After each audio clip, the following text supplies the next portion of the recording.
Good evening, ladies and gentlemen, and welcome to tonight's Saturday debate.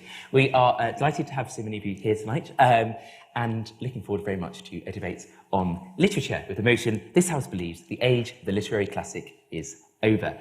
To go very briefly over the format tonight, as usual, we will do pairs of speeches, proposition and opposition, and then we will take a break and do a round of floor speeches where you, from the floor, can have a couple of minutes to speak in proposition, opposition, or abstention of the motion. If you hear something in the main speeches tonight that you disagree with, so long as you're not in the first or the last minute of their speech, you may stand up and say point of information on that point or words to that effect. Remember that you can't immediately launch into your speech, as tempted as you might be. Please give them an opportunity to accept or reject your point before you launch into it. But otherwise, should be fairly self-explanatory. Beyond that, when you're done and when the debate is done, we have the noes, abstentions, and the ayes doors at the back, which is how you will vote, and we will announce the result of the vote in the bar afterwards. I think that gives us everything to go on for now. So I will begin with our first proposition speaker for tonight. Professor Merve Emre is a literary critic, an author, and an associate professor of English at the University of Oxford. Her Personality Brokers was selected as one of the best books of 2018 by the New York Times and various other places. Her essays and criticism have appeared in numerous publications. She's currently working on a book entitled Post-Discipline, Literature, Professionalism, and the Crisis of the Humanities. Merve, the floor is yours.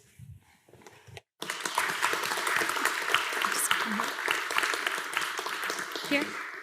I want to begin with 2 points of clarification to focus tonight's debate. First, the House's proposition is not a normative one. It does not ask us to determine if we would be morally, politically, or aesthetically better off if the age of the literary classic were or were not over. It is a social and a historical proposition. As such, it can be restated as follows. Are the conditions under which texts are produced and consumed today such that it makes sense for us to speak of the cultural distinction of the literary classic, or even the existence of the literary classic as a coherent category? Second, no individual reader, critic, teacher, or institutional body can anoint a text a literary classic. While everyone in this room has no doubt made statements about the value of certain texts, and perhaps even attempted to fix the value of these texts relative to others by writing about them or teaching them, these statements and activities are single-handedly insufficient to classify a text as a literary classic or to validate the category as such. Implicit in the word age is the idea of a durable and extended, perhaps even universal, convergence of discourse. One would hardly speak of the age of the dinosaurs by qualifying that we are speaking of the age of the dinosaurs in sub-Saharan Africa, or the age of Aquarius as the age of Aquarius as it pertains to our little corner of Western Europe. In the case of literature, what the age of the literary classic would require would be the organic convergence of the value judgments of what the greatest sociologist of literature, Pierre Bourdieu, called the agents of consecration. These include educational systems, cultural institutions, academics, critics, and authors of prize lists. Each works through different forms of consecration.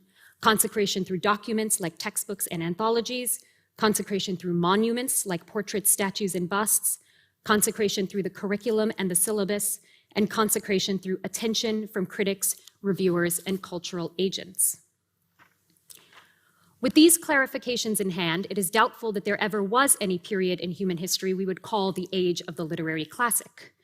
If there was, it could have existed only under conditions of the most limited only under conditions of the most limited access to literacy, a time when only a sliver of the world's population could read and write, and when all practices of reading and writing were cultivated with reference to the same body of texts whose value was determined by a tightly interconnected set of institutions.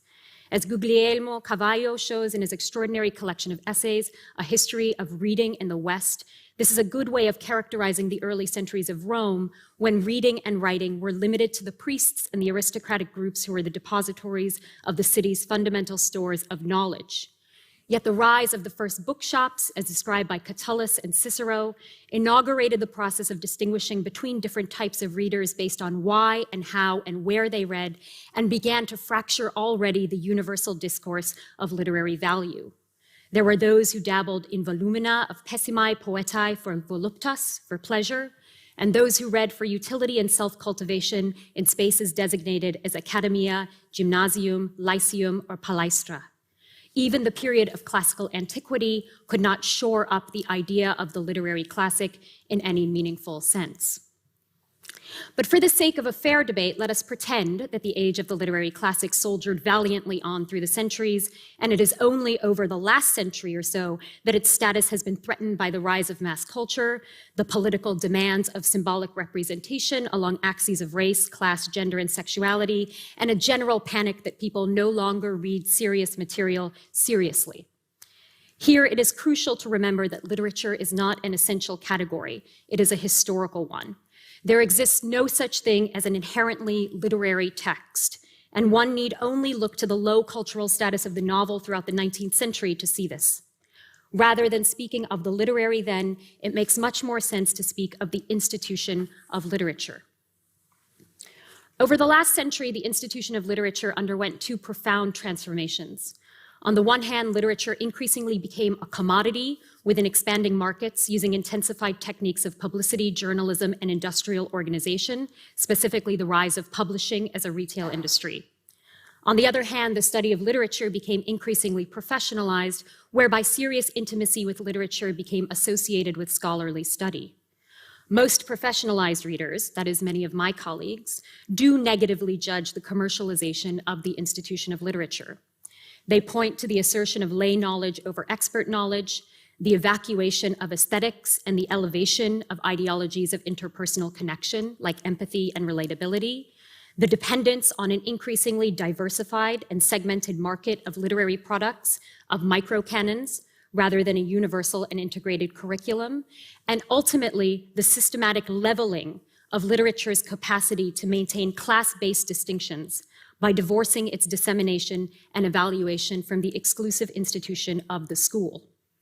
What their negative judgments cannot deny, indeed what the very intensity of their negativity proves, is that the contemporary conditions under which literature is produced, circulated, and judged agitate against any sort of general convergence of value judgments or even any generally accepted sites of aesthetic valuation.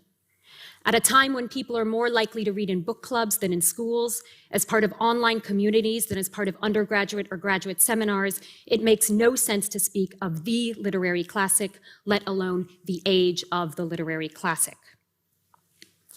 I stated at the outset that I'm not interested primarily in the normative dimensions of the proposition. But if I were, as I suspect some of my fellow speakers are, I would point to literary critic Simon During's suggestion that the tension between literary commercialization and professionalization is to be welcomed for its political effects.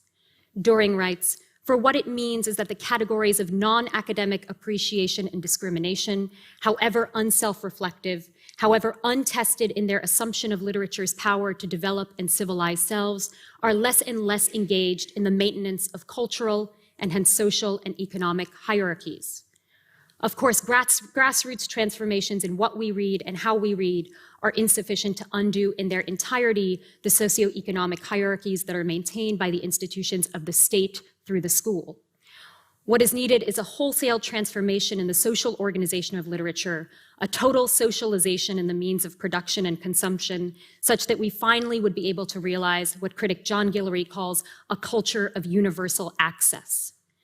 In this culture, he suggests, canonical or classical works could not be experienced, as they so often are, as lifeless monuments or as proofs of class distinction. Rather, in the literary utopia forged outside the laws of the market, there would be a boundless enlargement of the field of judgment, a total democratization of who has the ability to read and to write and to evaluate texts, as well as the possibility that such evaluations might be cleansed of the grotesque inequality that currently clings to the educational system and its most elite sites of education. Only in a culture of universal access might it be possible and even desirable to speak of the age of the literary classic. Thank you.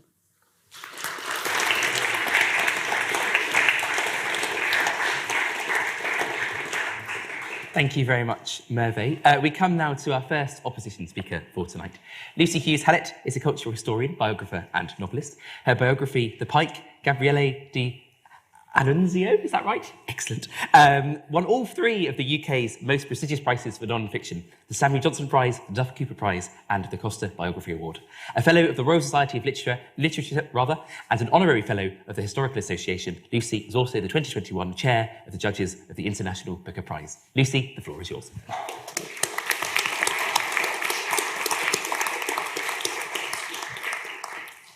Thank you. I'm honoured, I was very honoured to be invited to address this House, but I do deplore the way the conversation is structured. I don't like the adversarial system. Sorry if I seem ungracious and ungrateful. It works all right in the law courts, but in the House of Commons, and perhaps here in the Cambridge Union too, it reduces speakers to a single dimension. It makes us into cardboard cutouts of fighting cocks. It drives us to conflict and confrontation, to partisanship. I prefer consensus and compromise. I like coalitions. So why, you're asking yourself, am I talking about this now? I'm actually trying to define what I value in literary classics. The word classic is so overused as to have lost all meaning. People say classic when they mean, yeah, nice. Today, I heard it applied to a cheese and tomato sandwich, which was, by the way, delicious. The idea of the classic is so nebulous that we're free to give it meanings of our own. Here's mine. To me, a classic, a piece of writing that I love and learn from and profoundly admire, is nearly always one that contains multitudes. It's a work of literature that's wise and capacious and surprising enough to remind us that there are two sides to every argument.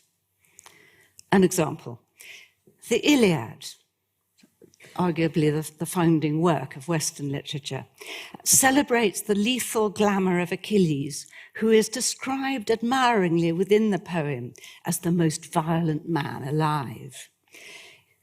The poem sympathizes with the horror of oblivion that drives Achilles to give everything, up to and including his own life, in exchange for deathless glory. So, the Iliad glorifies the warrior, but it also unsparingly describes the hideous side of warfare, the grief, the waste of lives, the pain of it, the filth of it. In Homer's vision, the plain before Troy is sodden with fat melting off the human corpses left out in the sun.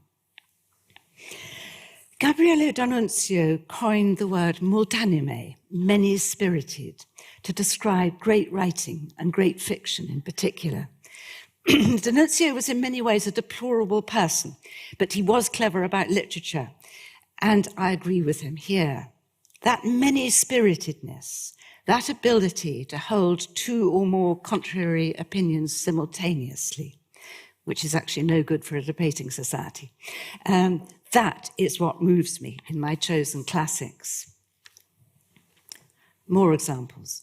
Milton's Satan is the devil, humanity's enemy, and, not but, and, he is a noble and courageous rebel against a totalitarian God. Charlotte Bronte wrote love stories that deal so frankly with female desire that her contemporaries found her novels shockingly subversive. But she also saw how sexual love traps women. Her masterpiece, which in my opinion is Villette, although I do also like Jane Eyre, but Villette has two endings because a single one would have been too simplistic. It's multi-spirited and also multi-storied. The greatest of the classic novelists see their characters in the round.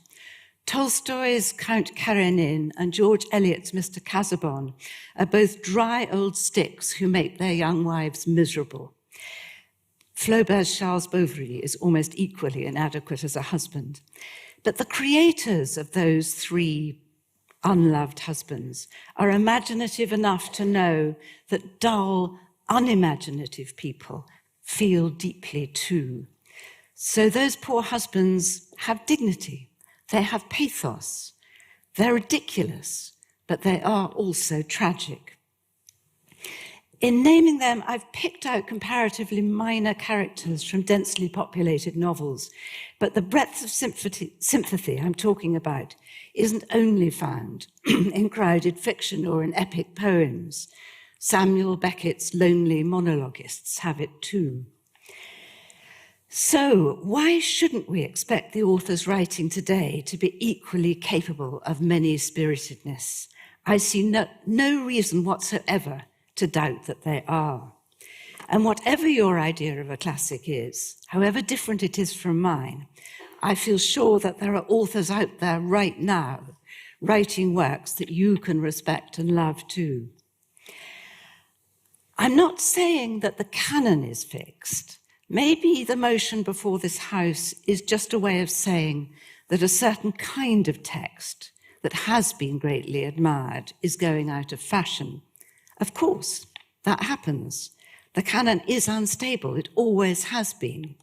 In the 18th century, Shakespeare's work was seen as being sadly uncouth. To use tonight's word in a slightly different sense, it was considered unclassical. So it had to be tidied up, and a happy ending was tacked on to King Lear. Dickens in his lifetime was hugely popular, but that very popularity counted against him in the classic stakes. Trollope lampooned him as Mr. Popular Sentiment. No one could write that fast, that well. Critics thought there had to be something fishy about it. Like Shakespeare, Dickens broke the rules, including the classics commandment that says, "Thou shalt not be funny." And anyway, Dickens wrote novels. Novels were frivolous. Novels were entertaining. Novels were the sort of thing that women enjoyed. And because they were such silly, lightweight, non-classical books, women could even be permitted to write them. Hence the fact that so many of our classic 19th century novels, now revered, were written by women. Mind you, several of those women felt obliged to give themselves masculine pseudonyms in order to get respect and even to get a publisher. So, yes, the second-hand bookshops and websites are full of books that were once considered classics, but are now pretty much forgotten. I wonder how many of you have read George Meredith. And plenty of the newer books now hailed as modern classics will be forgotten too. Different books speak more eloquently to different eras. But no, the age of the literary classic is not over. We will keep reading the great books we have. Why would we deny ourselves that pleasure? Why would we refuse to look through the windows that open up onto the past that shaped us all? We'll keep reading them, and people will keep writing new works worthy to join their ranks.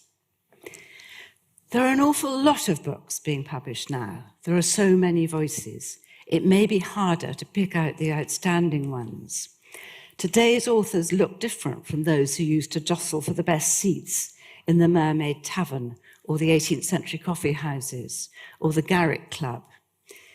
They may not have been to Cambridge, and they may come from places that you have never been to either.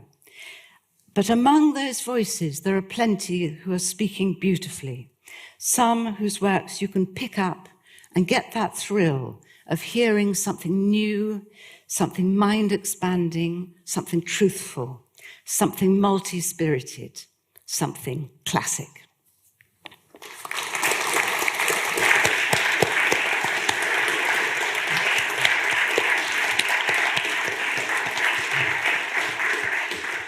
Thank you very much, Lucy. We will come now to our first round of floor speeches tonight. So is there anyone who would like to speak in proposition of the motion for a couple of minutes? If there aren't volunteers, I will pick on people.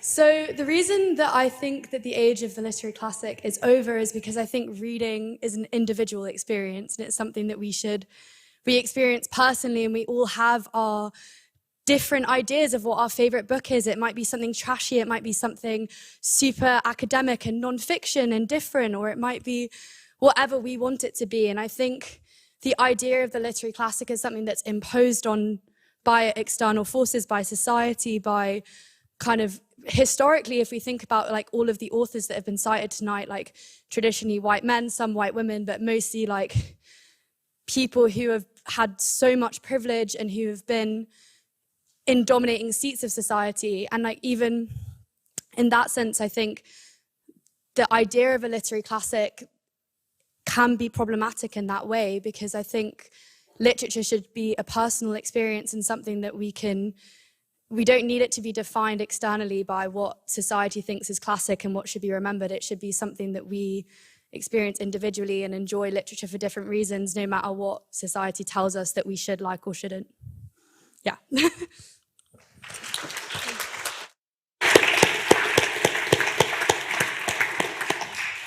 Fantastic. Thank you very much. Do we have anyone who would like to speak in abstention? Perhaps the way that we're approaching this question is slightly incorrect. So perhaps it's not about whether the age of the literary classic is over or if it's continuing, but perhaps the way in which we define the literary classic has changed. So as has been noted by some speakers, traditionally we've seen a literary classic which is disseminated by those at the top of the hierarchy to maintain that hierarchy through institutions such as school, other forms of education, where you have predominantly, a privileged aristocratic elite whose, dimensions of race and sex and class intersect in order to afford them with the ability to disseminate such pieces of writing, which are then to be popularized. So if we characterize that as a traditional top-down dissemination of literary classics, perhaps we could look today in the age of literary classic not as an age of no literary classics, but an age in which classics are defined bottom up, in the sense that, if you want to call it mass culture and trashy literature, so be it, but an age in which, with the increasing universalization of reading and with increasingly literate populations, we have a more active, universal communal involvement in deciding what gets determined a literary classic, whether it be through sales, whether it be through general popularity, discourse, social discussions, and academics may balk at this suggestion that, you're leaving deciding the quality of a literary classic to the masses. But I think that this could be the redefinition of what is a literary classic, rather than simply deciding that the literary classic is over entirely.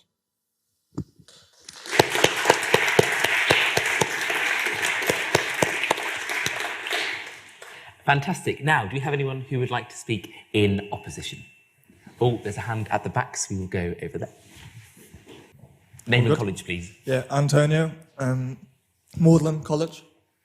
So I'm not sure that the age of the literary classic is over. I think, much like the lady over there, I think maybe the question can be thought out differently. I think maybe the age of something like the novel might be over, but, with our decreasing attention spans in our generation, I think that, something like, I don't know if anyone ever in history has really read Finnegan's Wake, but I think if that person exists, it doesn't come from my generation.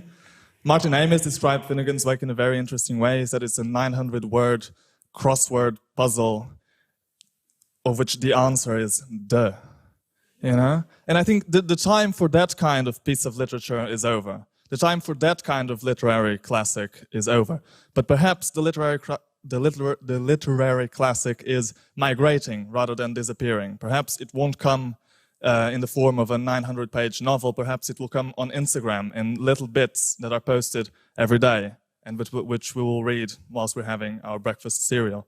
So my argument for why the literary classic is not over is that, maybe it will continue to exist, simply in a different form.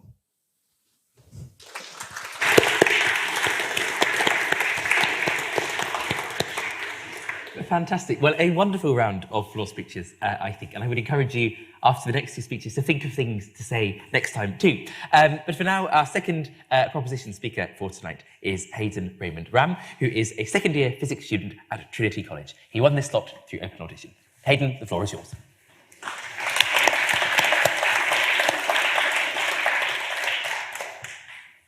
What defines a literary classic? Or more importantly, what precludes an item of literature from induction into the literary canon? Is it originality that defines a literary classic? Well, unlikely. If you examine any piece of art, literary or otherwise, you'll find it partially or wholly derivative of the works of others. A masterpiece is defined by the mastery of a certain set of ideas, rather than the genesis of anything truly new. So are literary classics defined by their topic? Well, certainly not. After all, the central focus of both Pride and Prejudice and Twilight are the romantic escapades of two sexually frustrated narcissists, and yet we extol one and condemn the other. So is it nostalgia? Are we too fixated on romanticizing bygone eras to see that we are in fact awash with literary classics too recent to canonize? No. The literary classic is dead, because in today's world, nothing excites, nothing resonates, original or otherwise. How can anything be a classic in a society so apathetic?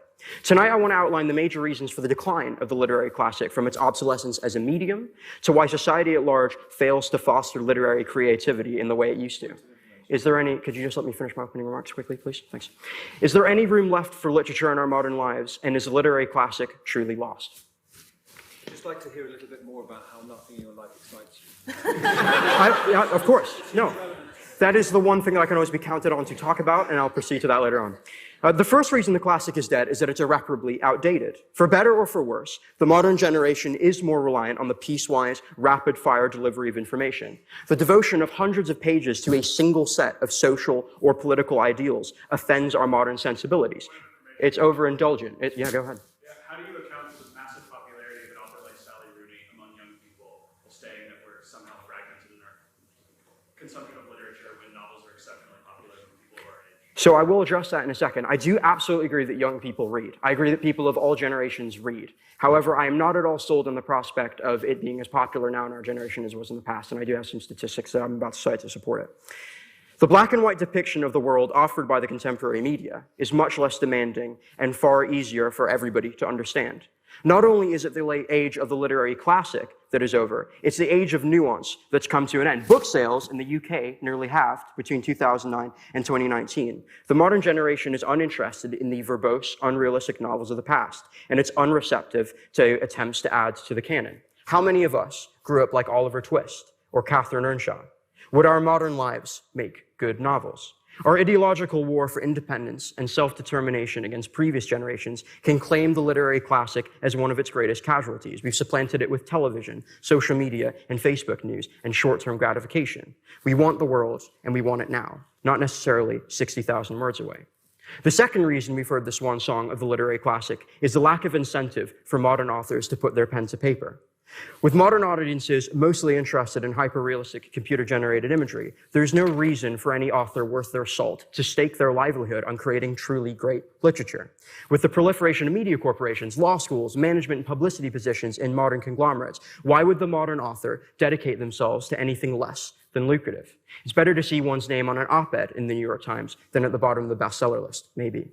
Modern life is far too interconnected for an author to truly surprise us. While Crime and Punishment was revolutionary for its portrayal of the the psychology of guilt, and The Farewell to Arms, written by Ernest Hemingway, gave us a glimpse into warfare that was both vivid and heartbreaking, we've seen it all before. Once, war and death and tragedy were the stuff of great novels. Now they're the stuff of morning television. Authors of today have a dearth of intriguing concepts to work from, a limited number of reasons to hone their skills as wordsmiths. We don't get that next literary classic. As John Steinbeck once said, if a story is not about the hearer, he will not listen. But maybe there are simply no more stories to tell. And thus the literary classic will not die a death of violence, but a death of neglect.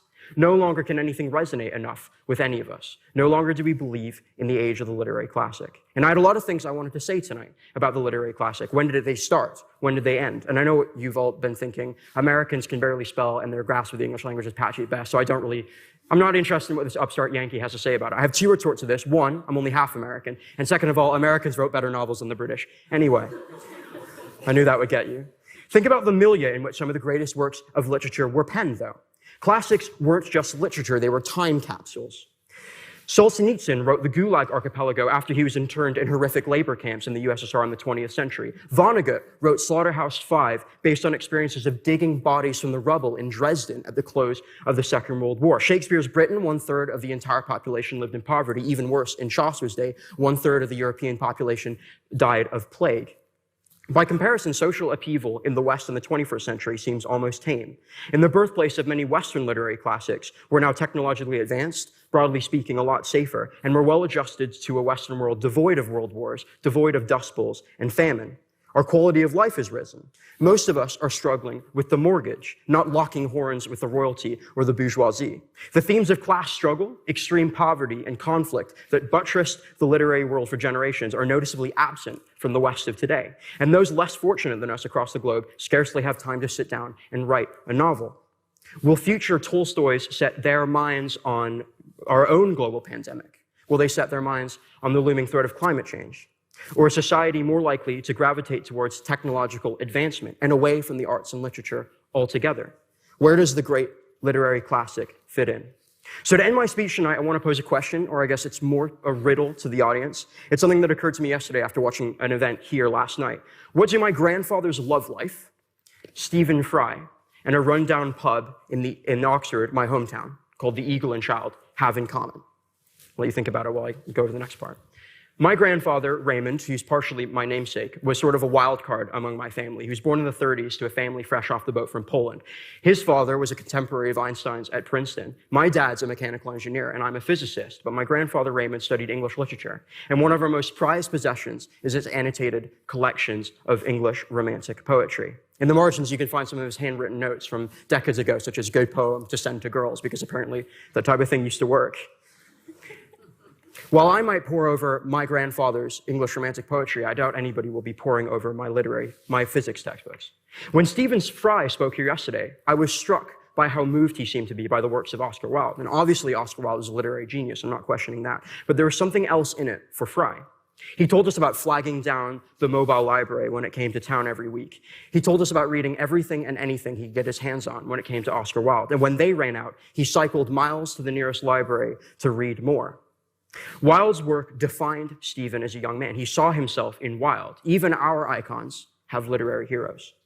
On St. Giles in Oxford is the Eagle and Child pub. It's poorly lit, it's in disrepair, and everything smells like smoke. Even if you don't know its history, when you step through the door, you can feel like you're walking into a different time. So the pub's nothing special, and yet it's probably the most famous in Oxford. Why? Because C.S. Lewis, J.R.R. Tolkien, and Roger Greene used to talk about literature in the front room. Would I even know the name of the pub if these authors hadn't frequented it 70 years ago? So have you figured it out? What do they all have in common? My grandfather's love life, it would seem, had a lot to thank the English Romantics for. Stephen Fry discovered himself through the literary works of the amazing Oscar Wilde. The Eagle and Child owes most of its patronage to the public's fascination with Lord of the Rings and the Chronicles of Narnia. All three are defined by the literary classic. All three are defined by literary works long since written. So I ask the audience tonight, that piece of literature, that book, that play that defines you and speaks to you and raises you up more than anything else, a piece of music, another person, anything, was it written 5 years ago? Was it written 20 years ago? Or is it a beacon of brilliance from an age long gone, an age long since over? Surely it must have been from the age of the literary classic. Thank you very much.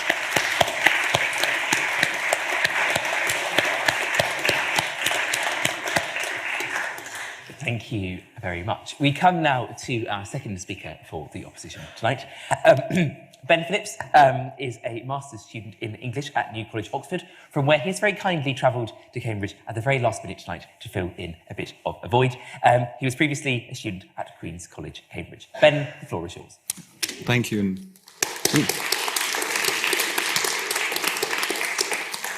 Thank you and good evening. I'm very excited. I've actually got more excited to give this talk now that I've heard the first ones, because I flatter myself that some of what I say will pick up on points made by all the speakers and from the floor speeches as well, so we'll see. I was asked to give this talk today about 3 o'clock this afternoon. Telling you this isn't intended, or isn't only intended, to be a proleptic apology for any unpreparedness on my part. although I do regret not having had more time to think about what is an absolutely fascinating question. But it's an indication that whatever I do say here will likely and maybe inevitably bear the imprints of the circumstances in which I wrote it on the train. One such circumstance, however, before that is the fact that when I agreed to give this short talk, I was sat in the library at New College, Oxford, where I was slowly making my way through the unpublished lectures and essays of Wallace Stevens.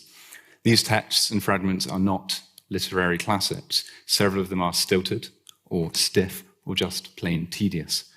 I might extend this line of reasoning and attempt to argue that Stevens's poems are often designated classics, while his prose is not, for the reason that the poems are generally very good and the prose is generally not. But that, I think, would be an unconvincing argument, or at least a depressingly limited one, because it wouldn't, for instance, address the crucial question of the political agendas behind and the consequences of calling something a literary classic. A classic for whom and at whose expense? If Stevens's poems are classics, are poems that resist or complicate or repudiate his style, his status, automatically barred from consideration? These are questions that can't and shouldn't be avoided when we think about literary classics. And it remains true that the great majority of so-called classics are by dead white men. And it remains true that this is in large part because the great majority of canons of so-called classics have been written by dead white men. But Stevens was not the only circumstance of my afternoon. I rushed home and got changed. I frenziedly ate a Pret hot wrap. I sat on 2 crowded trains, one of which was then cancelled. All of these, I'm sure, have influenced what I'm saying now as much as what I was reading earlier. I mean that seriously. I study modernist and postmodernist literature, and as many of you will remember, Virginia Woolf calls in her essay on modern fiction for writers to, quote, record the atoms as they fall upon the mind in the order that they fall. Woolf's point, and Wallace Stevens's point, and James Joyce's point, the point made by all these classic, canonical, institutionalized writers, is that often not only the important things are important. Life, and within it, the experience of reading and evaluating works of literature is contingent, doesn't conform to pre-existing interpretive structures, and is never inherently hierarchical. Hierarchies and interpretations, that is, come later, when, as Stevens writes, we reason about things with a later reason. So what does this have to do with the age of literary classics? So my research, when I'm actually doing it, is on how the insights of ordinary language philosophy might have allowed 20th century poets to expand the domain of expression in poetry. Chief among these insights is that context determines linguistic meaning. One common formulation is that the meaning of a statement is its use, but this dictum, I think, needs its second part. The meaning of a statement is its use at the time when it is uttered. This is why the OED, whose first cited use of the word classic, in the sense that we're all using it here tonight, dates from 1763 and refers to a painting, bases its definitions on actual historical usage rather than, as Dr. Johnson tried to do, on what words ought to mean, according to one man. It's a descriptive rather than a prescriptive dictionary, but that doesn't mean that words can mean whatever I want them to. Language philosophers use the concept of the language game to explain this, the set of interpersonal conventions which condition the possibilities of signification. What a phrase means, I love this book, or this book is a literary classic, depends on how we use it, when we use it, and in which community. So what I want to suggest tonight might sound kind of self-sabotaging, because I don't believe there is such a thing as a literary classic, at least not a priori. The status is conferred belatedly, and often ideologically. Our later reason is often polemical, exclusionary, reactionary, but it doesn't have to be, and a community doesn't have to be an ivory tower. What does exist is the word classic, and this word doesn't a priori belong to anybody. It doesn't belong to me, or to the Cambridge Union, or to the New College Library, as much as it and institutions like it might try to reserve it for its own uses. A literary classic is whatever we mean by the phrase literary classic, whatever it means to the communities we will choose to live within. And so, as it were, by definition, its age can't be over until the word is no longer in the dictionary, until we don't have debates about what it might be. J.M. Coetzee writes in his essay, What is a Classic?, that a classic is what survives. what we call a classic, and so what survives is up to us. Thank you.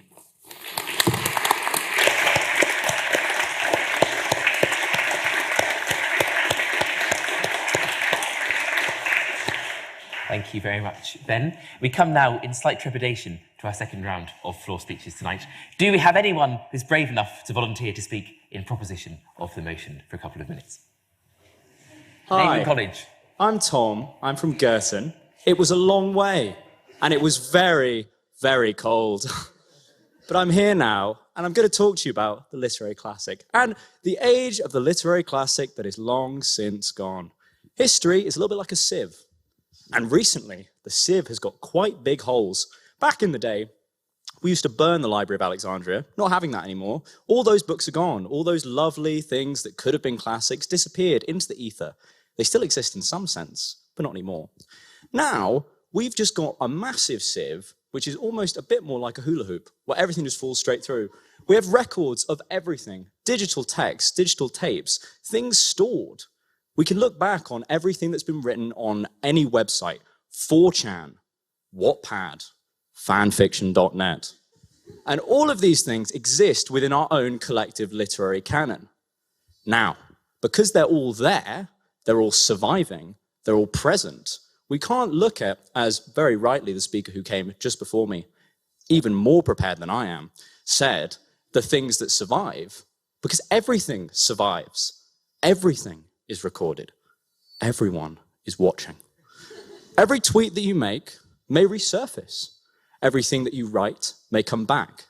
Everything that we think, everything that we note down, however brief, however minor, however long, however polemic, however epic it may be in scope, size, scale, or thought, will be remembered, will be recategorized, and could, if the definition stands, become a classic. But the problem with this definition is it's under a barrage. An incredible barrage of content that it can't quite withstand. So it's going to fall down, and it already has. The classic has fallen. It's the great barrage, the water jet, the fire hose that is content, that is the modern world, that is the internet, that is everything that we have. I'm going to pose for a second. There we go. Thank you. The literary classic is over. We have too much of it. The internet is all here. The days are numbered. Thank you.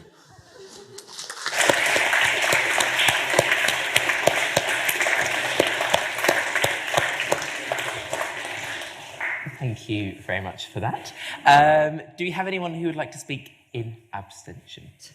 So, Name and college, please.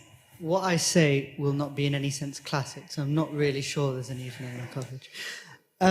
I just want to talk really briefly about my first encounter with the literary canon, as we're calling it. And it came when I was 17 doing my A-levels. And I insisted that I would do my coursework on Harry Potter and the Philosopher's Stone. And I had quite a pretentious English teacher, and he basically told me no. And I wrote the essay anyway, because of course I did. And he took it back. He said, this is good, but we can't send it in. You'll fail. And in the end, I think I did the essay on something by Wilkie Collins. So what I'm saying is the canon sort of won. But what you can learn from that story is not what I ended up doing, but along the way, what I realized was that Harry Potter isn't a classic per se, but it's not a classic because we just don't know. Will it survive? Who knows? Will it be something that inspires future generations? In 100 years, will people look back to it? And the honest answer is, none of us can know.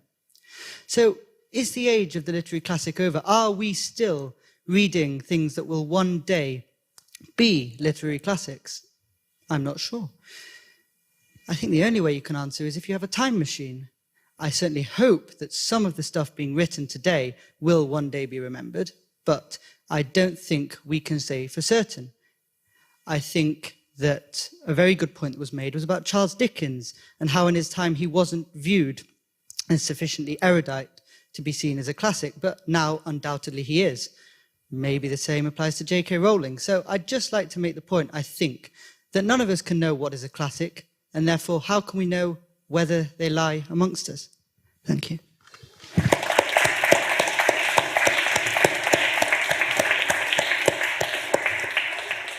And do we have anyone who would like to speak in... Oh, very keen. We'll go there. I don't know. Oh, all right. I'm Name and college, please. All right. Florence from Pembroke College. I'm an English student in literature. I'm an English literature student, so obviously I'm in favor of the age of classics. And I think there is an actual definition of what a classic is, which we kind of reached recently. A classic is a story that most people know without even ever reading it, like Romeo and Juliet. I never actually read Romeo and Juliet, but I know what happens in the book. And this is what a classic is. It's something that everybody knows about. And a classic can be a classic only for a certain period of time. And I'm thinking of these editions because I'm French, and we have this edition called Surprising Classics, which publish books that were classics at some point of history, and we kind of forgot about them. And they want to bring them back into, well, the literary world.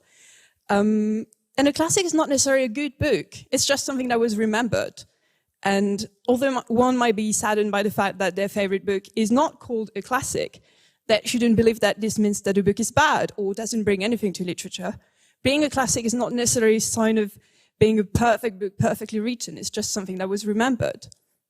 And so saying that the age of classics is over would mean that they should not, in a way, be studied anymore by English students, which kind of scare me because although I'm French and we got rid of our king, beheaded him, we completely got rid of it. It's kind of scary to think that English students should not study classics anymore and that the age is over. And sorry, I'm kind of exhausted, so my point was blurry. But this is kind of what I wanted to say.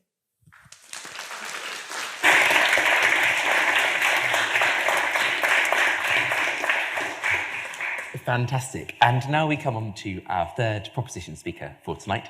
Dr. Ellie Williams lectures at Royal Holloway, University of London. She is a Fellow of the Royal Society of Literature with recent publications including a prose collection, and other stories. Is it a trib dot and other stories? Right, okay. I've got to say, the bios tonight are quite long. Her work has been anthologised in the Penguin Book of the Contemporary British Short Story, 2018, Liberating the Canon, 2018, and Not Here, a queer anthology of loneliness, 2017. LA, the floor is yours.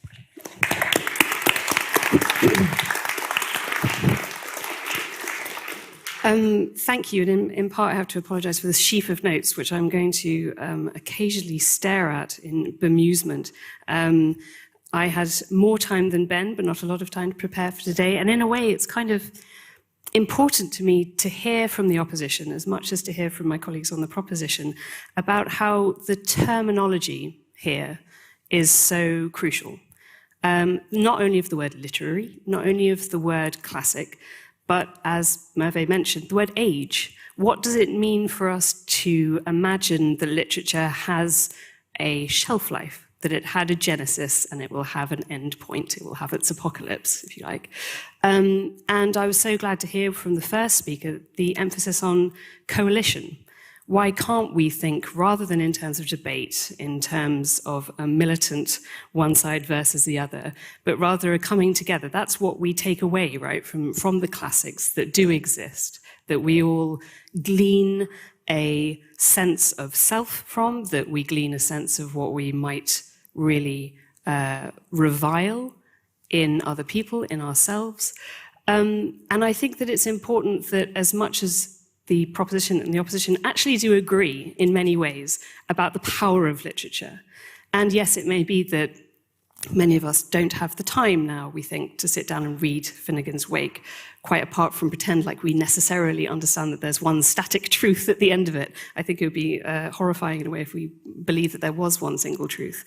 But rather the idea that nowadays, today, in the society that we have, that we need to pretend that there is this idea of a capsule, an age, where literary classics have to be in some way dominant. What should be the emphasis is the notion of study, the notion of collaboration. I think you misspoke slightly there and said collaboration instead of collection, and how wonderful that is the case. I kind of feel with published work now, there should be a kind of credit roll at the end, where we thank the designer, we thank the typesetter, we thank the editor, thanks to that editor, who in many ways saved me many blushes with my most recent novel, From All Good and Bad Bookstores, available now. And it feels to me that the collaborative aspect has been spoken about at length by many wonderful critics whose work you will understand as canonical, as literary classics in their own right, Empson, Prynne, others, that this notion of the relationship between the reader and the writer and the text, that triangulation, that exciting love triangle that can exist, and the tension, the frisson that happens within those eye lines, is of such importance. But there's also those larger collaborations between the person that recommended that book to you, that recommended The Narcissus of Twilight as a portrait of how to define or diagnose the X that you may or may not have, the person that recommended to you that maybe you would like that one line of Finnegan's Wake that will keep ricocheting around your mind whenever you hear the sound of rain. And it may not be meaningful at the time to you to understand why that poem, why that line of dialogue, why that eavesdropped sense from someone on the bus has taken that position in your life that has become, if they cut you in half like Brighton Rock, it would be found inscribed upon you. But lines of literature do have that effect. And we never really credit that relationship between what has gone before, in terms of be it a literary text, terms as a classic, or, as has been mentioned, I think, by one of the speakers of the floor so eloquently, this idea of your own syllabus, your own canon of literature that is personal to you, that has not been given to you as a syllabus that you have to get through before the exam, but rather one that you have cultivated, that has been curated as part of collaboration, as part of a social network that is meaningful to you. And whilst, as I say, we all do have those relationships that in many ways are based upon a set canon. We had a recollection earlier of the first moment of tension between you and the canon, or the idea of the literary classic, where you wanted to write about Harry Potter, but instead you were told, why not try something out? Wilkie Collins, brilliant. In many ways, I prefer that to Harry Potter. Who cares about preference in many ways? But there is this sense that the meaningfulness of any work of literature is the remit by which a classic should be understood. And that's really possible today because of the, as we've been saying, the dissolution of this hagiography around who is the elite or the esteemed, who the gatekeepers have allowed you to access on that personal syllabus. If we look at some of the literary prizes that exist today, and again, there's a debate to be had there about whether prizes are useful barometers for whether something is of value or not, who's deciding those prize lists, who's deciding that winner. Is it fair to put works into competition as much as into some kind of hierarchy? We have competitions today in the literary world, such as the Republic of Consciousness Prize. You may not have heard of it, it certainly does not have the history, perhaps, of the International Booker Prize. I know two members of the debate team, are going to be on the panel for. But the Republic of Consciousness Prize was set up primarily so that small independent presses that have fewer than 5 members on their staff have their books on a reading list, so that there is a recognition that is, yes, both financial, but also in terms of marketing and market forces, there for authors who are part of that network, rather than the broader network of mainstream literary culture or literary artifact production. There's also the Goldsmiths Prize that you may have heard of. It was awarded a couple of weeks ago to Isabel Weidner for their novel Sterling Carat Gold. And in many ways, it's in the tradition of literary modernism. It is in the tradition of literary satire. In many ways, I think that it is a modern classic and will be understood as that.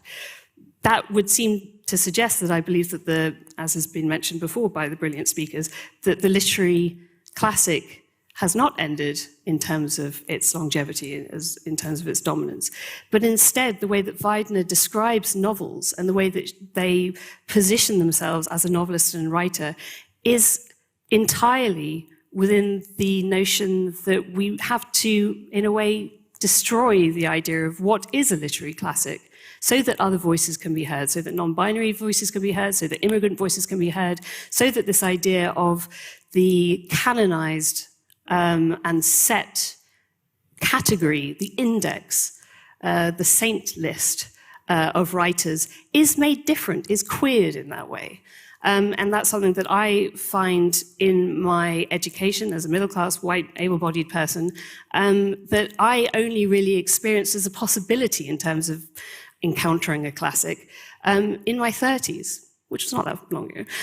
But it feels like that was a long time coming. My first, thinking about your interaction with Harry Potter versus Wilkie Collins, my first encounter with the idea of the literary classic was at school, when I was taught that we had to learn by rote Keats's Le Bal d'Homme sans merci, which many of you will know. Maybe you went through the same process. I think that's a beautiful poem. I think about it often. The idea of learning it by rote, to me at the time, felt as ludicrous as learning pi. It felt like a game, an exercise, something that I could admire about myself and maybe use as a parlor game, but not something that was actually meaningful to me. And I questioned it because I was that kind of oik in the classroom and said, why do you have to learn this by heart? Why is this important? And my English teacher said, because one day you might be kidnapped and this can be something that can occupy your mind. And the idea that that was what literature could be, that it could be almost with a kind of verbal sprezzatura to it, the equivalent of rocking back and forth to keep me somehow embodied and aware of my surroundings, was a very depressing way of thinking about what literature can do and what a classic could be. Now, I know that so many of you that study English and so many of you that don't study English here could tell me correctly about the usefulness of the metric verse that Keats used in there, about the idea of if I was kidnapped and thinking about palely loitering, what might that do for my psychology? How might that help me in many ways? And that literary classic might save me. It might be the thing that helps me when nothing else could. And that's true. But this idea at the time was very much present that I should endure rather than enjoy, should relish that piece of literature. No, instead it was that I should sit down, shut up, and accept it. And I think that we should all now be in the position where we feel empowered to say that that's not how an encounter with literature should be, that it should be something more felt, which is a word that many critics have used about encounters with literature, that it should be something embodied, that it should be something semantic and somatic. And what I'd like to do just in closing is read this line from a recent poem by a non-binary writer who you may have heard of, Callie Gardner, who died this year. And she wrote very movingly about Veronica Forrest Thompson. She wrote very movingly about Barthes. And it was important to me that the idea of what is a canon and what is a learnt and syllabus deified idea of what a literary classic is should be something opened up, and that something that Fred Moten would say in terms of study is to do with improvisation, is to do with what we're doing here, is to do with communicating and collaboration. So I'd like to use the last moments of my time here to share this with you, and we can study it together as a literary classic for tomorrow, because the idea of the literary classic age is over, and that should be an exciting thing rather than something to be suspicious of or to grieve. She wrote, "There is only grief, and in a crackling nerve like shaved steel, rivening the conditions of life, it formulates itself like an immune response, not knowing anything, balancing everything, 50-1 against its grey, graceful disc." And those words, grey, graceful disc, as Tom from Girton said, it's a horrible weather outside. Look up at the sky, look up at its grey, graceful disc, and have those words ricocheting around your minds as you consider that the literary canon and the idea of the literary classic is dead, and long live the literary classic of tomorrow. Thank you very much.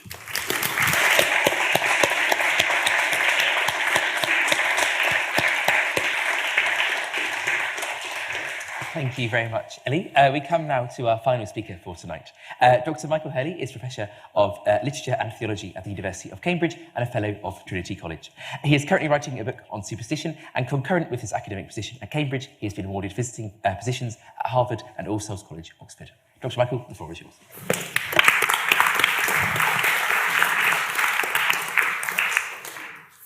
Thank you very much. It's the benefit, but also the burden of being the very last speaker that I should address something of the objections or the proposition. I should object to the proposition in some way to show I've been listening. That would be an etiquette, I think. but also to convince you that the age of the literary classic is not, in fact, dead or past or expired or something of that sort. What I really want to do is induct you into a game of humiliation. No one seems sufficiently nervous at this stage, so I'll defer that a little bit and just go through a few of the points that have been made very quickly. Professor Emre has said that there is no sufficient convergence, and so we can't have a canon. We then heard from someone else that said there's too much convergence, coercively, that is to say, by some kind of power play associated with Marxist critique or Foucauldian critique, or the privileged get to decide who is in the canon, who writes the canon, and so on. That would be too much convergence. We've heard a degree of nihilism, rather depressingly. Some people can't get excited. We won't go any further into that, but we've been told, prepare ourselves to watch television rather than read books. The gentleman over there mentioned what Martin Amis had to say about Finnegan's Wake, not in fact catching the spirit of what Martin Amis had to say about it, which is that Joyce is the teacher's pet. That is to say, breaks the contract with the reader. We want to read for pleasure, not just for pleasure of how it uplifts us. We don't want to be in a position like in a seminar when we read. And that's very important for what I want to claim for the literary classic, which is not an object we inspect and admire, but something that rather does something very powerfully to us. And I thought that the last speaker wonderfully set me up, or set herself up, or something, helped me along my way for what I want to say in that respect. We've heard about poor pedagogy, about how the Keats's poem was inflicted on you, and I want to come back to that. I also feel I should sort of help out this side, because they haven't done the thoroughgoing job they might have done to talk about how the canon is thoroughly stitched up from the beginning. One of the reasons it's stitched up from the beginning is the endless snobbery around the canon, so that writers like Tolkien get squeezed out, although Tolkien has an enormous imaginative hold on us. And if there are ever polls of the great novels that have moved people, then Tolkien is among them. Also, the lack of the sense of humor. So when someone like Leavis has his great tradition and so on, and humor is squeezed out. And there's a lot to be said about that, not humor as literature as a kind of light relief from the business of life, but rather another way of engaging life. And I want to talk about that too, but to shame, since I think this is the real burden of what I want to talk about. If any of you know the shame game, or rather the humiliation game as it's described by David Lodge, it involves getting round together and confessing the literary classic that you haven't read, and you gain points for every other person who has indeed read that. And in the novel, as he describes it, a very excitable and ambitious young American professor confesses he hasn't read Hamlet, and he wins the game but loses his job, which is entirely appropriate. No one who hasn't read Hamlet should be in a position of teaching literature. Why? Not only because it is a great work of literature, but because of the cascade of its influence. And so this edges us towards a question about the peaks of literature. And part of what's coming from this side, that is to say the proposition, is really an idea that there aren't really peaks which are meaningfully greater than others, that somehow we need to hear other voices because they've been occluded unfairly. And that is clearly true. Historically, we know voices have been occluded, and we know that there is a great flux and movement of trying to reimagine. And it has indeed always been the case. I wrote my doctorate, for example, on a 19th century poet who wasn't published until 30 years after his death. And indeed, once he became a Catholic as a young man, wouldn't have been able to study at this university, never mind teach at this university. So this work has always been happening. 10 years after Leavis wrote his great tradition, Things Fall Apart exploded onto the scene, for example, 20 million copies sold. And in the Encyclopedia Britannica, if you look at their literary classics, the 12 greatest novels ever written, it's up there, front and center. So things are on the move, and things are being opened up. And it would be a travesty, wouldn't it, then to say that these great works of literature should all be flattened out and we couldn't have a classic, the category of classic itself should be deleted. And the reason it would be a travesty is not merely because of the aesthetic achievement of these things.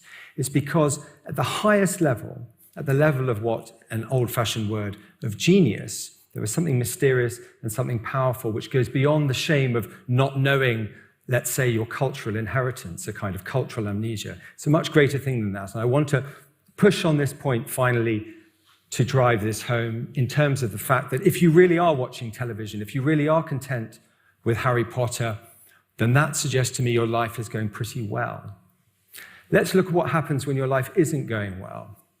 So, John Henry Newman in the 19th century talks about how when he was a young boy and he read Virgil, he admired it, he understood its aesthetic beauty and so on, but it was only later in his life when he really suffered that the lines came back to him and physically hurt him, as if he had read those lines for the first time. And he describes a miracle that on some Ionian hill or some Sabine hill, at some morning or evening, lines were written that through generation after generation across thousands of years, it would come down to him and mean more to him than anything written in his own life. How long have I got left? Keep on going. Tennyson. When Queen Victoria's husband died, she said about Tennyson's In Memoriam that next to the Bible, In Memoriam was my comfort. So it doesn't have to be far back in time. But the fact that it can exist far back in time suggests that at moments of in extremis, that this can move us more than anything else. It's not a bourgeois aesthetic object that we merely admire. Solzhenitsyn, if you read his 1970 Nobel Prize acceptance speech, he describes a savage, a puzzled savage, holding in his hands something, not being able to understand what its utility is. And he says that is human beings considering art. And he goes on to say, and this is someone who knew whereof he spoke, a political dissident who'd been imprisoned. He said that when he first read Dostoevsky's words, that beauty can save the world, he thought it was a fantasy, and now he has come to think it's a prophecy. And he says that lies can stand up to much in the world, but not against art. Nafisi, a professor from Tehran, 2003, when she published her memoirs of what it was like to teach literature to women who were excluded from education, herself having been a professor who was excluded from her own university. She's reading Jane Austen with them. She's reading Henry James with them, and it's changing their lives. Going back to Hopkins, who I study in my doctorate, he has a very moving letter, and he says it comes rarely, moments of genius, and we should hold them dear. And he talks about Plato as someone who really saw something. He said that when he read Wordsworth, he said he physically trembled, and all of Europe trembled when he read the Immortality Ode. I want to close by just giving you one more example of this. I think I'm in my last minute. Okay. I've got 2 minutes. I thought we were going to play the shame game. Can you please name a literary classic that you haven't? Oh, no. I was inducting you into the rules of the shame game. So that in the bar afterwards, we can play that game. If you win, then the shame will be on you. I've read everything, so. Well, David Lodge, who invented the game, admitted he hadn't read War and Peace. So I think the point of the shame game is we can't read everything, but we should be. I mean, I'm a Catholic, so I'm more of a guilt person. But I also see the salutary value of guilt and shame and humiliation because it's driving us towards doing better and not be complacent and imagine that these things don't matter. So what I wanted to close on was an experience I had 6 or 7 years ago. It was 2014, and I was giving a lecture in a lecture hall, and it was November, as it is now. I was wearing my poppy, and I realized I was in the same lecture hall as A. Hausman when he gave a very famous set of lectures, which culminated with a testimony from many of his students who were there at the time. He was parsing out, he was a great Latinist. Auden said he was the greatest of his generation and so on. And he was parsing out a series of poems. Why do I need you to tell me that this is a literary classic? Or you're talking about people trembling when they're reading. Or when I read Things Fall Apart, I don't need you to tell me that's a literary classic. I read it, I loved it, I felt all the beauty in it. Why do I need a professor from the University of Cambridge to tell me that it's a university classic? Why don't I just enjoy the book? Thank you very much. It's a very good question. Precisely the burden of what I'm trying to say is that these testimonies are not mine. I'm not prescribing or being normative. I'm giving you an example again and again and again through time, especially when we're out of the comfort of our particular moment where we can just adjudicate on taste as if the stakes are very low. I'm suggesting when the stakes are very high. So since you ask, I was reading a degree of Holocaust literature over the pandemic period, and it's astonishing when someone like Viktor Frankl says that when everything is stripped away from you, including even what we think is our most atavistic root So he says that none of the men, for example, had any sexual desire when they were so... You think of this in a Freudian way, that this would be the last thing that would go along with hunger and so on and so on. He said the one thing that didn't go was a desire for beauty. And in that context, it was the great works of literature that sustained them. And by which I mean the great works of literature, those which can, as Newman said of Virgil, they come back and sometimes they can be painful, but they're more than a comfort that you rock yourself in. They're something which is transformative and elevating for you.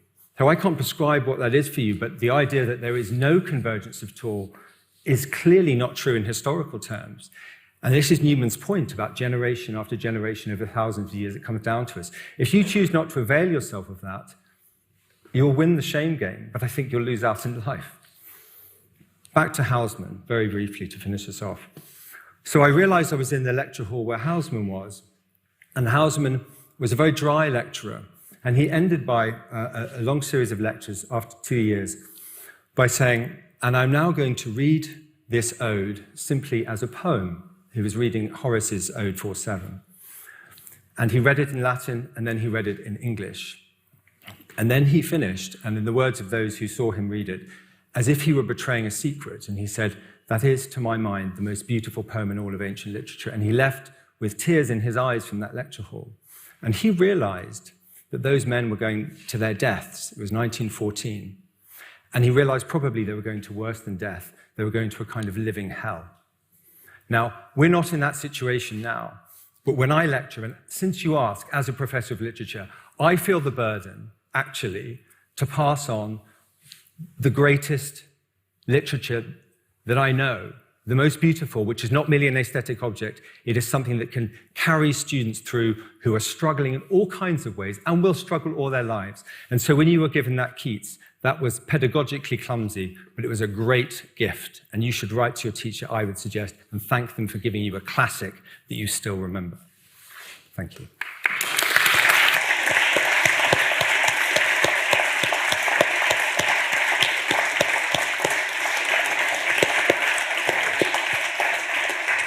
Thank you very much, Michael. The only other thing I would like to say is that the final debate of term and our last event of term is here on Thursday. I will be speaking. Please come, because otherwise I have no one here to speak to. Thank you very much, and good evening.